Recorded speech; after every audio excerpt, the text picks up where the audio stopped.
Topic is data model. This is a very important 5-mark question. So you have to listen all the points very carefully, and all the points you must write in the test. Okay. So first, the definition of data model. Data model describes how the data can be represented. Data எப்படி represent பண்ணப்படுது அப்படிங்கிறத இந்த data model வந்து describe பண்ணும். And accessed from a software after complete implementation. ஓகேவா, சாஃப்ட்வேரை implement பண்ணதுக்கப்புறம் data எப்படி டிஸ்கிரைப் பண்ணியிருக்காங்க, எப்படி எந்த வழியில் ஆக்சஸ் பண்ணுறாங்க, இது எல்லாத்தையும் இந்த மாடல் வந்து என்ன செய்யும், டேட்டா மாடல் வந்து டிஸ்கிரைப் பண்ணும். How the data can be represented and accessed from a software after complete implementation. Okay, and it is a simple abstraction of complex real world data gathering environment. நிறைய டேட்டாவை வந்து gather பண்ணியிருப்போம். For example ஸ்டூடெண்ட்னா கூட ஸ்டூடெண்ட்டோட information, அவர் ரிலேட்டடாக உள்ள எல்லா இன்ஃபர்மேஷனையும் gather பண்ணியிருப்போம். ஆனால் அதை நம்ம எப்படி கொடுத்துருப்போம், ரொம்ப சிம்பிளாக ப்ரெசென்ட் பண்ணியிருப்போம். இந்த டேட்டா மாடல் யூஸ் பண்ணி நம்ம எப்படி ரெப்ரசன்ட் பண்ணலாம், ரொம்ப சிம்பிளாக வந்து ஸ்டூடெண்ட் நம்ம வந்து நம்மளோட வியூவர்ஸ்க்கு வந்து ப்ரெசென்ட் பண்ணலாம். இதுதான் இந்த டேட்டா மாடலில் வந்து இந்த டேட்டாஸ்லாம் இருக்குது, இது எப்படி ஆக்சஸ் பண்ணலாம் அப்படிங்கிற இன்ஃபர்மேஷனை வந்து ரொம்ப தெளிவாக ரொம்ப சிம்பிளாக நம்மளால் கொடுக்க முடியும். எப்படி இந்த ஒரு காம்ப்ளெக்ஸ் ரியல் வேர்ல்டு டேட்டா கேதரிங்காக இருந்தால் கூட நம்ம ஆனால் அதை வந்து ரொம்ப சிம்பிளாக வந்து ப்ரெசென்ட் பண்ண முடியும். அது இதோட ஒரு மெயின் யூஸ். அதுக்கப்புறம் இந்த main purpose of data model is to give an idea as how the final system or software will look like after development is completed. So டெவலப்மெண்ட்லாம் முடிஞ்சதுக்கப்புறம் ஒரிஜினலாக இந்த சிஸ்டத்தில் என்ன மாதிரியான டேட்டா ஸ்டோர் பண்ணியிருக்கிறாங்க, அதில் என்னென்ன ப்ராசஸ்லாம் பண்ணலாம் அப்படிங்கிறதுக்கு ஒரு ரிவ்யூ மாதிரி இருக்கும் இந்த data model. Okay, so these three are the important model. This is the definition of data model too. So data model describes how the data can be represented and accessed from a software after complete implementation. Okay, then the types of data models: hierarchical model, relational model, network database model, entity relationship model, object model. These 5 are the types of data models. Okay, the first one is hierarchical model. So this hierarchical model was developed by IBM as information management system. The full form of IBM is information management system.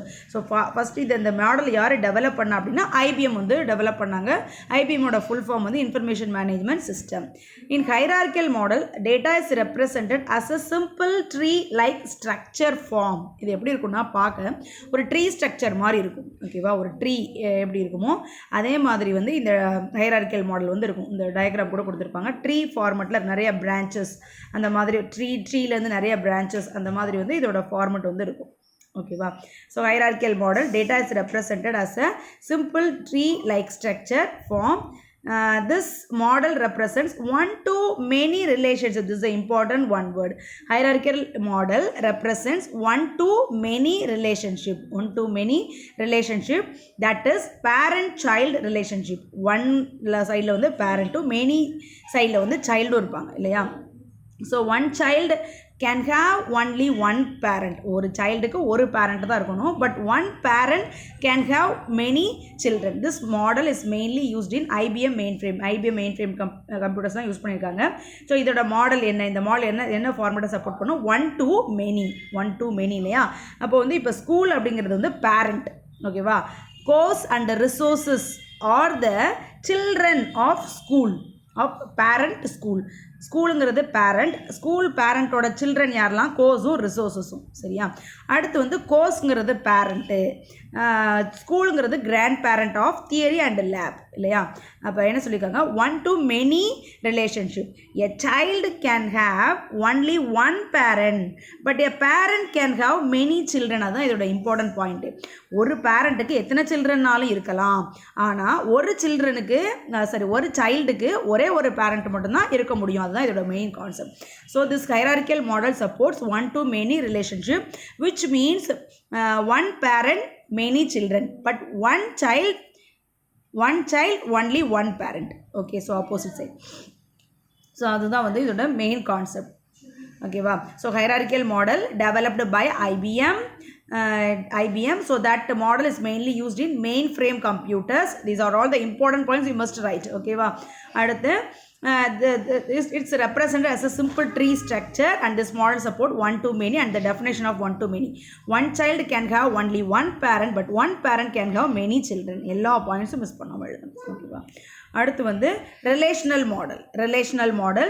So this relational model was first proposed by E.F. Codd, important one word, E.F. Codd. Okay, so first proposed by E.F. Codd in the year 1970 இந்த model implement பண்ணியிருக்காங்க. Nowadays it is the most widespread data model used for database applications. Database applicationsல இப்போ நம்ம use பண்ணுற மாடலே என்ன தான், relational model தான் maximum use பண்ணிட்டு இருக்கோம். The basic structure of data in relational model is table. Relational மாடலில் நம்ம அது என்ன ஸ்ட்ரக்சரில் இருக்கும்னா டேபிளாக தான் இருக்கும். Already I told table, the other name of table is relation அப்படின்னு நான் ஏற்கனவே சொல்லியிருக்கேன். Other name of table is relation. So அப்போ இந்த ரிலேஷனல் டேட்டா மாடலில் ஃபுல் அண்ட் ஃபுல் என்ன தான் இருக்கும், டேபிள் தான் இருக்கும். சரியா? So all the informations related to a particular type is stored in row of that table. So ஒரு particular ஒரு personோட information அப்படின்னா அது ஒரு ரோல இருக்கும். Hence table are also known as relations. Already சொன்ன மாதிரி தான் டேபிள் நம்ம என்னன்னு சொல்லுவோம், ரிலேஷனும் சொல்லுவோம். in a relational model a relation key is an attribute. Already படிச்சிருக்கோம். Table contains rows and columns. The other name of what is the other name of row? The other name of row is tuple, and the other name of attribute is column is attribute அப்படின்னு நம்ம சொல்லியிருக்கோம் இல்லையா? So அப்போ இதில் வந்து relation கீன்னு ஒன்று இருக்கும், விச் மீன்ஸ் பர்டிகுலர் ஃபீல்டு, ஒரு பர்டிகுலர் ஃபீல்டு அல்லது காலம் வந்து எப்படி இருக்கும்னா கீயாக இருக்கும். சே ஃபார் எக்ஸாம்பிள் இதில் ஸ்டூடெண்ட் ஐடிங்கிறது வந்து key, primary key, foreign key, நிறைய டைப்ஸ் இருக்குது.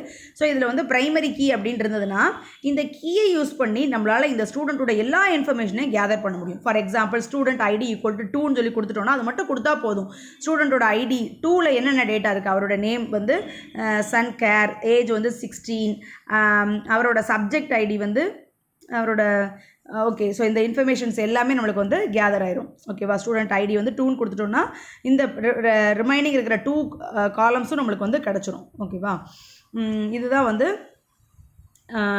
ரிலேஷன் கீ அப்படின்னு சொல்லுவாங்க. Relation key is an attribute, அது ஒரு column, is an attribute which uniquely identifies a particular tuple. ஒரு ரோவை பர்டிகுலராக ஐடென்டிஃபை பண்ணுறதுக்கு நம்ம எதை யூஸ் பண்ணுவோம், ரிலேஷன் கீயை யூஸ் பண்ணுவோம். அது வந்து என்னது, ஒரு ஆட்ரிபியூட். ஓகேவா? ஸோ அதை யூஸ் பண்ணி நம்ம ஒரு பர்டிகுலர் டேட்டாவை வந்து ஒரு பர்டிகுலர் ரோவை வந்து நம்ம அண்டர்ஸ்டாண்ட் பண்ணிக்கலாம். ஓகேவா? ஸோ இப்போ இங்கே என்ன பண்ணியிருக்காங்க அப்படின்னா வந்து 2 ரோவையும் என்ன பண்ணியிருக்காங்க, ஜாயின் பண்ணியிருக்காங்க. ரிலேஷன் டேபிளில் வந்து நம்ம டேபிளோட மெயின் ரிலேஷனல் டேட்டாபேஸ் டைப்போட மெயின் யூஸே என்னது அப்படின்னா வந்து we can join one or more table using a common key. ஒரு காமன் கீ வந்து 2 டேபிளுக்கு இருந்துச்சு அப்படின்னா நம்ம அதை 2 டேபிளும் என்ன செஞ்சலாம், ரிலேட் பண்ண. 2 டேபிள் கிடையாது, எத்தனை டேபிள்னாலும் காமனாக கீ இருந்துச்சு அப்படின்னா நம்ம எல்லா டேபிள்ஸையும் நம்மளால் லிங்க் பண்ண முடியும். ஓகேவா? அதுதான் இதோட மெயின் யூஸ். அப்போ ஆட்டோமேட்டிக்காக இட் அவாய்ட்ஸ் a repetition. நம்ம திருப்பி ஸ்டோர் பண்ண இன்ஃபர்மேஷனையும் ஸ்டோர் பண்ண வேண்டாம். Student ID, name, age, subject ID வந்து 1 2 3 கொடுத்துருக்காங்க, நேம் கொடுத்துருக்காங்க இல்லையா? இப்போ என்ன பண்ணியிருக்காங்க அப்படின்னா சப்ஜெக்ட் ஐடி, ஸ்டூடெண்ட் ஐடி ரெண்டையும் வச்சு மார்க்ஸை வந்து எடுத்திருக்காங்க. ஸோ ஸ்டூடெண்ட் ஐடி வந்து 1, சப்ஜெக்ட் ஐடி வந்து 1, சப்ஜெக்ட் ஐடி 1, அதில் அவரோட மார்க்ஸ் வந்து 92. அதே ஸ்டூடெண்ட் ஐடி அதே பர்சனோட 2வது சப்ஜெக்டோட மார்க் வந்து 89, 3வது ஸ்டூடெண்ட்டோட 2வது சப்ஜெக்ட் வந்து 96. இப்போ என்ன பண்ணியிருக்காங்கன்னா 3 டிஃப்ரெண்ட் டேபிளில் உள்ள இன்ஃபர்மேஷன்ஸை என்ன பண்ணியிருக்காங்க, ஜாயின் பண்ணியிருக்காங்க. So key is helpful for connecting 2 or more tables. சரியா? ஸோ அப்போ ரிலேஷனல் டேட்டா மாடல் என்னெல்லாம் இருக்கும், எல்லாமே டேபிள் ஃபார்மெட்டில் இருக்கும். நம்ம டேபிள்ஸை வந்து ஜாயின் பண்ண முடியும். டேபிளோட அதர் நேம் வந்து ரிலேஷன், டேபிளில் வந்து ரோ அண்டு காலம் இருக்கும். ரோவோட அனதர் நேம் வந்து டப்பிள், காலமோட அனதர் நேம் வந்து ஆட்ரிபியூட்ஸ். டேபிளில் வந்து கீ அப்படின்னு ஒரு மெயின் கான்செப்ட் இருக்கும். அந்த கீயை யூஸ் பண்ணி நம்மளால் நிறைய டேபிள்ஸை வந்து லிங்க் பண்ண முடியும். ஓகேவா? இதெல்லாம் வந்து இம்பார்ட்டன்ட் பாயிண்ட்ஸ். அதுக்கப்புறம் network model. So network database model is an extended form of hierarchical data. நம்ம ஒரு மாடல் பார்த்தோம், ஹைரார்க்கியல் மாடல். அதோட எக்ஸ்டெண்டட் ஃபார்மெட் தான் என்னது, நெட்வொர்க் மாடல். ஆல்ரெடி நான் சொல்லியிருக்கேன் ஹைரார்க்கியல் மாடல் வந்து 1 to many ரிலேஷன்ஷிப்னு சொல்லியிருக்கேன், 1 to many ரிலேஷன்ஷிப். ஆனால் இதில் வந்து நெட்வொர்க் மாடலுக்கும் ஹைரார்க்கியல் மாடலுக்கும் என்ன டிஃப்ரென்ஸ் அப்படின்னா அந்த ரிலேஷன்ஷிப் தான்.